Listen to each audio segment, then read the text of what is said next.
bad spot here. Just to like just a wee bit. Well, they ain't gonna like it, but shit, fuck her. I'm trying to be presentable over here. All right.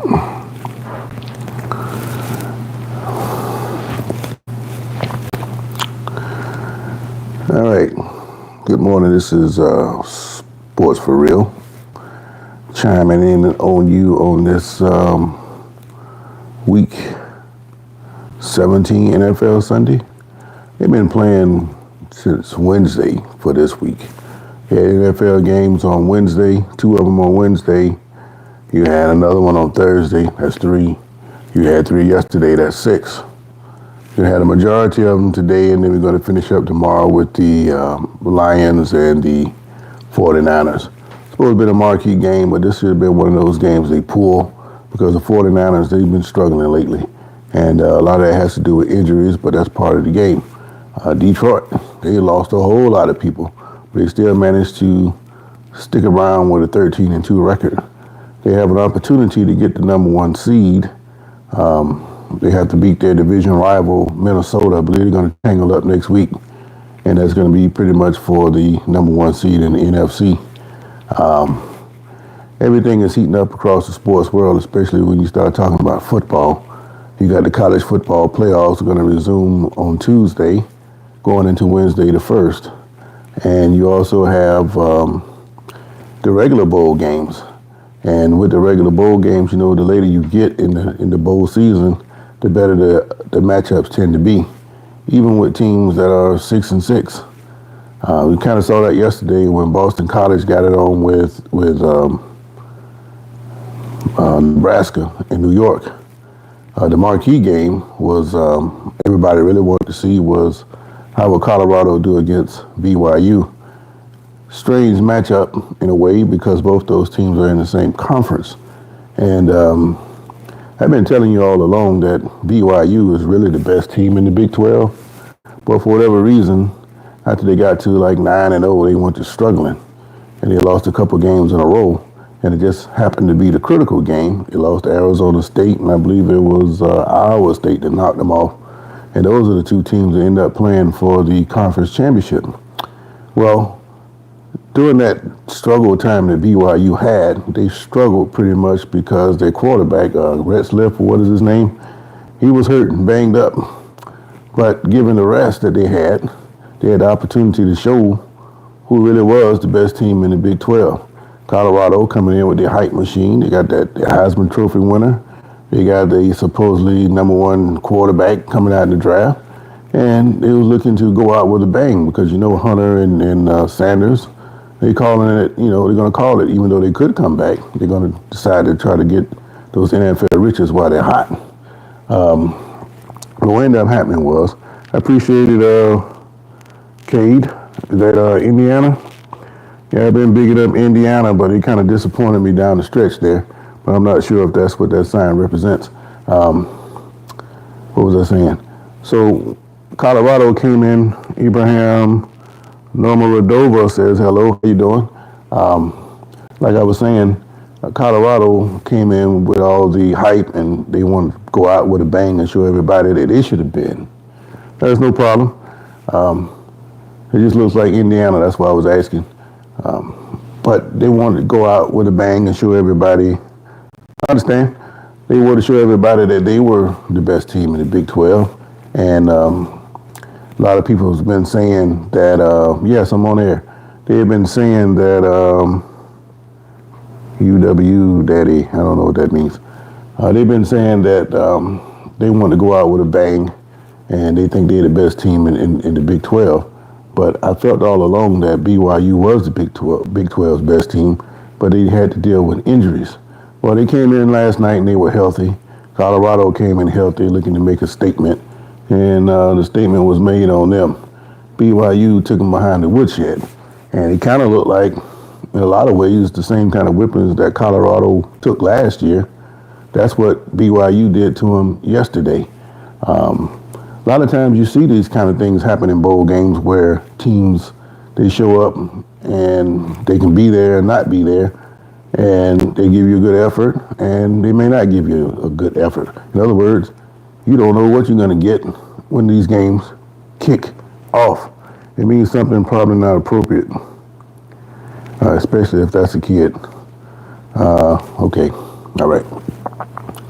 And it's kind of disappointing to the Colorado fans because they thought they were going to get a better performance than what they did. Travis Hunter played well. He scored himself a touchdown. I don't think he got any interceptions or anything, but he played most of the game like he's always done. Well, this is not really for kids, so I can't acknowledge 13-year-olds. So I hope that's just something you're just saying. I hope you're not really 13. But we're not going to do anything inappropriate on here. We're just talking about sports. So if you can handle that, then I guess it's okay. But, I can't engage anything beyond that. But the thing is, Colorado should have gave a better performance than what they did.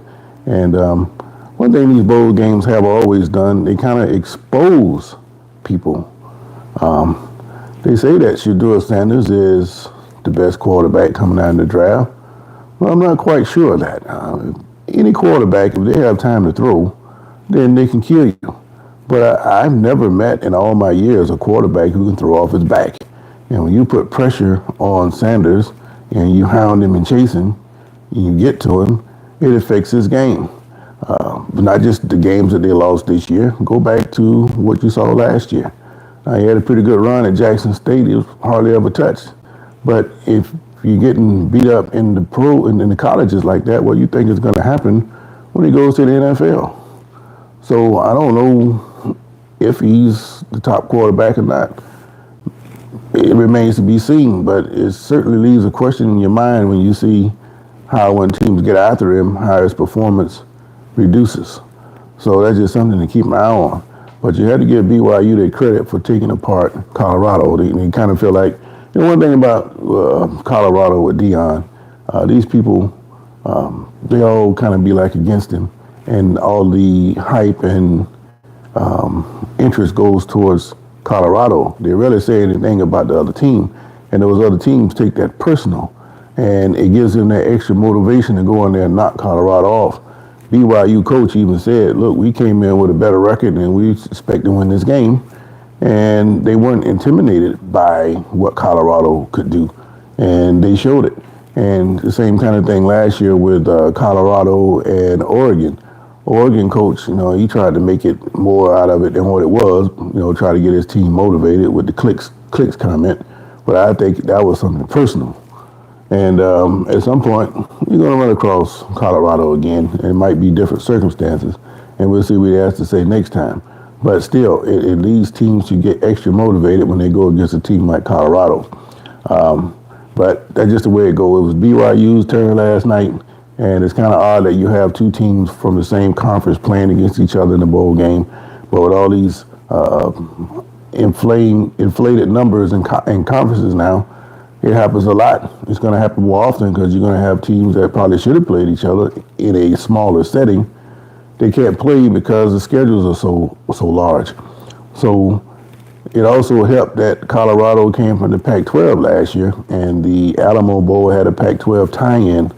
But with that conference no longer able to fill that spot, it made sense to take those two Big 12 teams that came from a four-way logjam. The two that didn't make the championship. You saw the way that game went last night and compared to the way the Arizona State took apart Iowa State. Then it gives you an idea about who really is the best team. The championship game matchup should have been Arizona State and BYU, but BYU, it didn't work out for them, tiebreakers, and that's where we are. But I'm asking a question about when is it too late for a quarterback to slide? In the Big Ten, they produced Nebraska, and they sent them out to New York to play in the Pinstripe Bowl against Boston College. Nebraska pretty much controlled the game the whole time, but Boston College made a run at the end to try to steal it. And Nebraska, when they were trying to run the clock out, or keep the clock moving so they can get out of there, their quarterback, he goes and the guy gets into a tackling position, makes his launch, then the quarterback slides way late. He makes contact with the quarterback. They call a flag on the defender for hitting the sliding quarterback.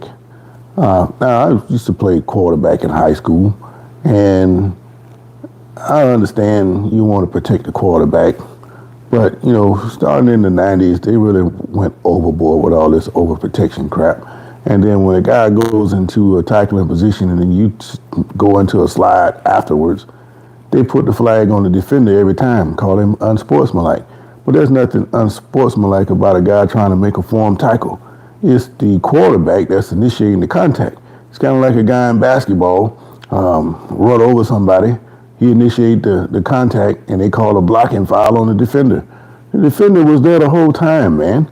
And it makes for bad football. It's the same kind of thing that happened with Trevor Lawrence with the Jaguars. Now, that guy, he could have probably restrained himself a little bit more than what he did. And that's a borderline about whether that should have been a dirty shot.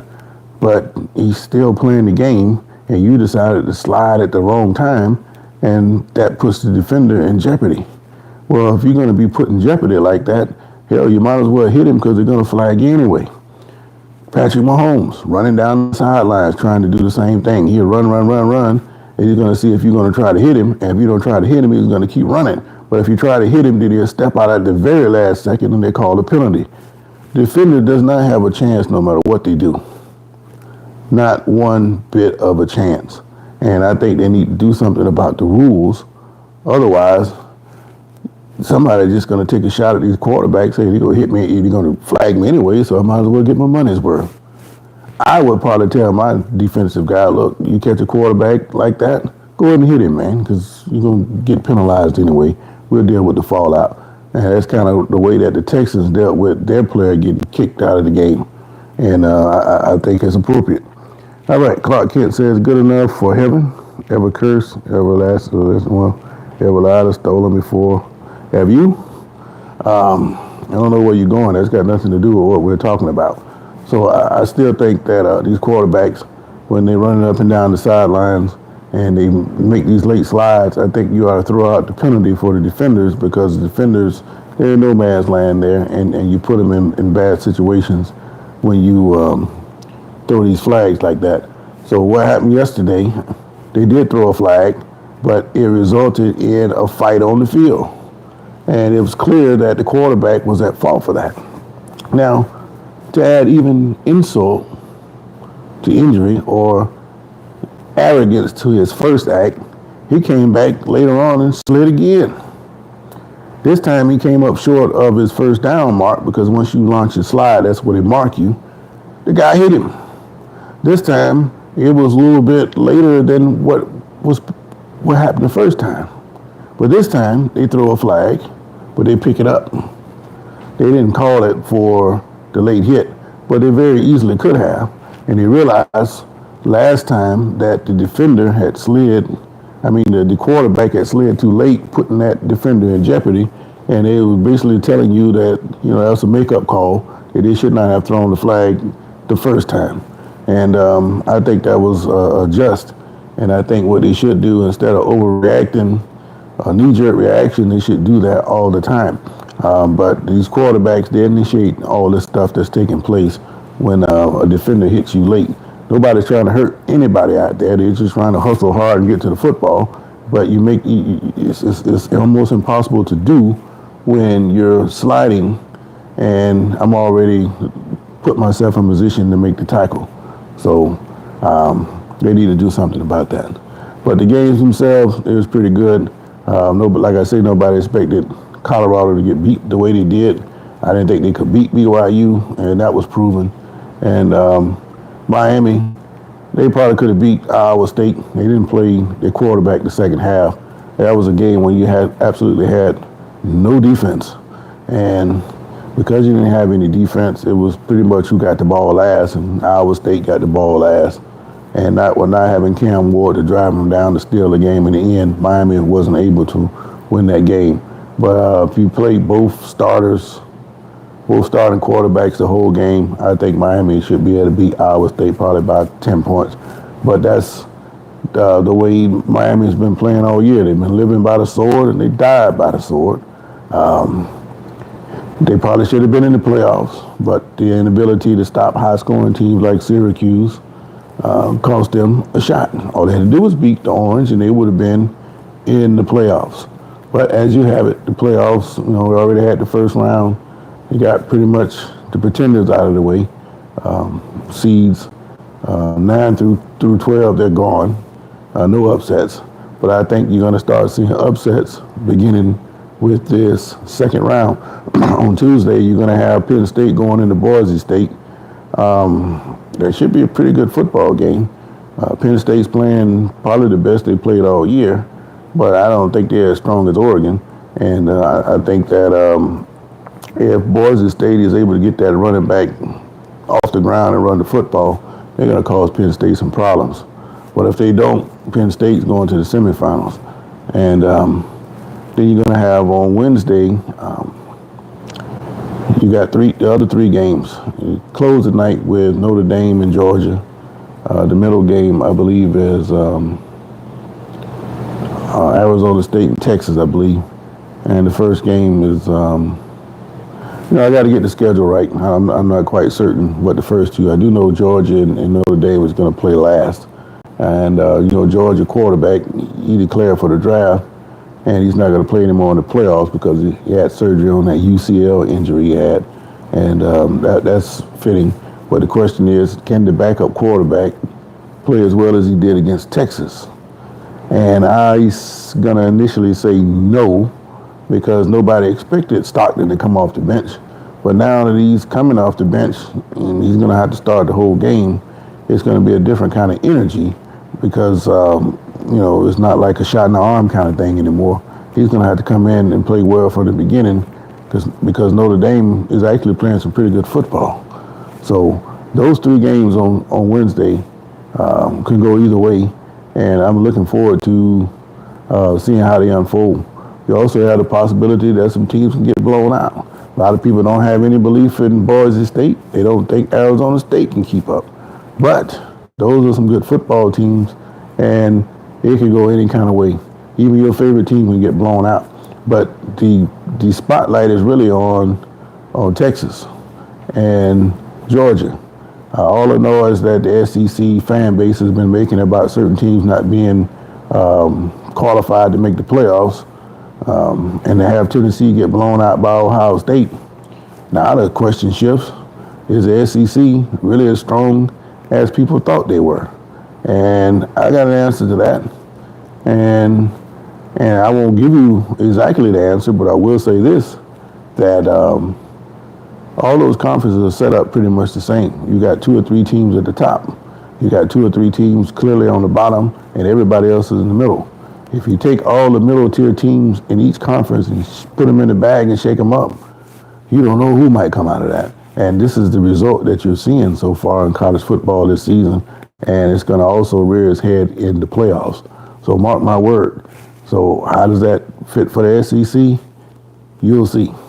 And I'm going to tell you exactly what I mean by that once some more heavyweights get knocked off. But that's college.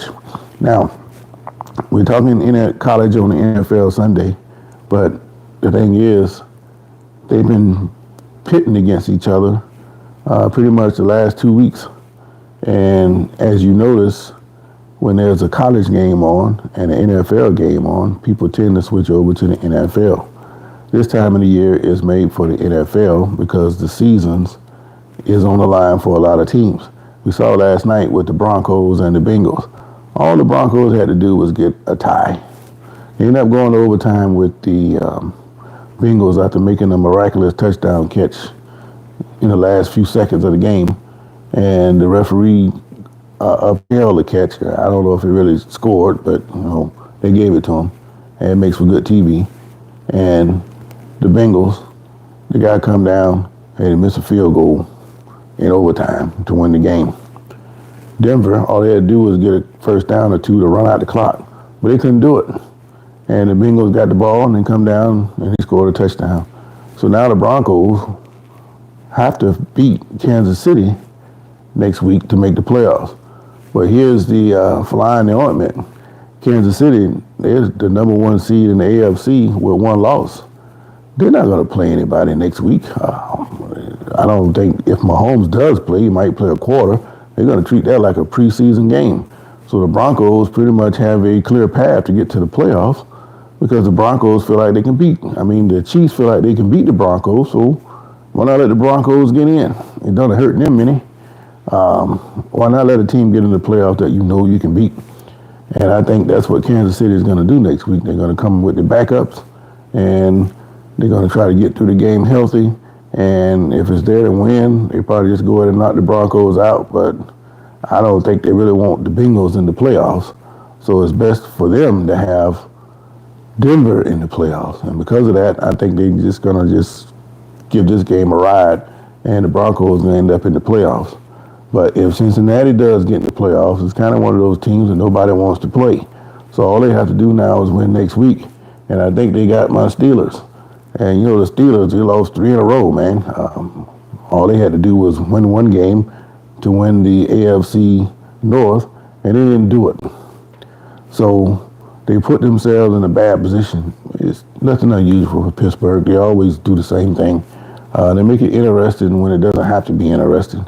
So now instead of getting a bye, they're in a position where I don't think they can lose any ground. They can lose ground to the Chargers, but, in the head-to-head tiebreaker, the Steelers beat the Chargers. So I think in the end, though, Pittsburgh, they're gonna beat Cincinnati, but it's gonna be a tough game, and they're gonna need to beat Cincinnati to eliminate them, because if not, it could be a scenario where they could play the Bengals 2 weeks in a row. And Pittsburgh, under Joe Burrow at Cincinnati, they've always seemed to have a little trouble with them. And I think it would be best if Pittsburgh just go ahead and win this game. If they do that, then that'll cement them with that 5th seed, and that's going to send them to Houston, and which is actually a good draw because they can beat Houston. Houston is not setting the world on fire this year, and they've actually taken a step back. And I think they're right for the taking. But again, once you get in the playoffs, everybody is 0-0, and it does not make a difference. Anybody can win, in other words. And Pittsburgh's always had trouble in Houston. Even before the Texans, it was the Oilers that they had trouble with. They used to go down there every year. They used to play them in the playoffs every now and then. And that's just one team that just gave the Steelers fits. And I think they want to avoid that if they can. But that's going to make for interesting TV next week, as it should. A lot of great football next week. And then with the NFL, the NFL is going to sandwich the college. Great games today, college bowl games during the week, and then you're going to have great NFL action next week to finalize the playoffs. And then things really get interesting. Because then you have coming up the college football semifinals and the national championship. All that's going to occur before the Super Bowl. But it's an interesting test for college to see if they can compete with the NFL. But like I say, anytime there's a good college game on and any NFL is going on, then the NFL is going to overtake college. And that's just the way it is now. But me, myself, I got to go out here to the Jaguars game. It's their final home game, and they're going to take on Tennessee. And the only interest level here is they're jockeying for draft choice position. Right now, I think Jacksonville is like the 3rd spot. They beat Tennessee the first time, and the Giants are still sitting on 2 games. So the question is, do you fold these last 2 games to try to get that top draft choice, or are you trying to win? Most fans think that teams are going to play it out to try to win the game, just to make it excitement for the fans. But I don't know. I don't know how many times you want to draft number 1. I mean, there's no guarantee that the person you draft is going to do you much favor, but it could happen. It's happened before. So Jacksonville, after taking over Tennessee to steal that game, if they were to beat Tennessee this time, then Jacksonville is probably going to be solidified at the number 3 pick, and Tennessee and the Giants are going to fight it out for that top spot. But if Jacksonville loses again, Then it's going to come down to the Giants and the Jaguars to see who get that top pick. And right now, everybody's talking about Travis Hunter. It's 2-1 kind of player there. And I think Jacksonville could use Hunter on defense and sparingly on offense. And that wouldn't be a bad situation. Now, as far as the quarterback, Sanders goes, I don't know where he would probably end up. But, you know, he wore a pair of Giant shoes the other day, so maybe he's got New York on his mind. So if they're the top pick, would they take a quarterback? They certainly need one because they pretty much let Daniel Jones go. And the other quarterback they got, he's all right, but I don't think he's their choice for the future. So it's going to be interesting. But as far as the Jaguars game again, affiliated with Fango Media, and I put a link in the chat there. I don't know if you just go to Fango Media and pull up the latest videos, you can pull up fan reactions from all over the league because there's an agent like me in each one of the cities. So as soon as the games are over, we're talking to fans to get their reactions about what they saw. And because of that, you can get the pulse of what the fans are thinking in those cities. So today, I'll be out there, even though it's supposed to thunderstorm again. So out of the 7 home games that they played here, 5 of them had bad weather. So I guess I'll be out there with my rain gear on trying to get fan reactions. But the good thing about it is, football, if you're a true football fan, you're going to be out there. The ones that they don't really care about football, they wouldn't dare sit out there in the rain talking about watching football. So the ones that do show up today, if I get any reactions at all, they're going to be from the true fans. And that should be a lot of fun. But I wish it was better weather. At least it's not freezing cold like it's been the last week or so. So it should make for some interesting commentary. But I'm going to get out there. Like I say, check us out at Fango Media. Check the link. I also got Cashapp information in there. So drop me a link every now and then. That'd be great. But I'm going to we should post a video by tomorrow sometime with that Fango result from Jacksonville. Should get some interesting comments. So I just want to chime in, get some early thoughts on today concerning pro football and talk about college football, how BYU destroyed Colorado last night. And the big thing is, what we're going to do about these quarterbacks sliding, man. They're setting defenders up, and they're giving defenders bum penalties for something that the offense clearly initiates.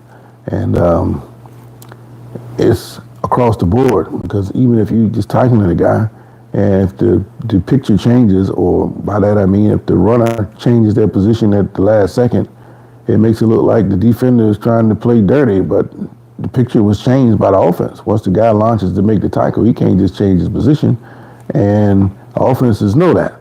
But if it was me, I would tell my backs, look, change the picture at the last second and make it look like he's spearing you every time. We'll pick up a cheap 15. They won't give it to us every time, but we can pick up one a drive, and that can go a long way toward the outcome of the game. So if you're going to make dumb calls, hey, we'll profit from it. It's the same thing Mahomes is doing when he tips down that sideline, getting that late call. Dylan Raiola from Nebraska did it yesterday, and nearly caused a brawl because there's nothing the defender can do about it, and you get up celebrating because you know what you just did. And that's not cool, man. But that's just the way it is. But like I say, when I get out there with Fango Media, check us out for those latest videos. And the last Jaguar video should be up by tomorrow. But if you want to come down and talk a little trash, I'll be on the east side of the stadium, man, right there by the path across the street, and usually get good contact with fans in that particular area. So if that's your thing, you got some comments about the Jaguars final home game, come on out and talk to me, man. It'd be a lot of fun. So in the meantime, when I get down there, I'm going to go live again, talk a little bit more football, and then we'll have our interactions with the fans during the game and after the game, and that's going to be sandwiched around a little Fango Media activity. So check me out. So until later on this afternoon, this has been Sports for Real. I'm Coach Hall. Catch you on the other side. I'm out.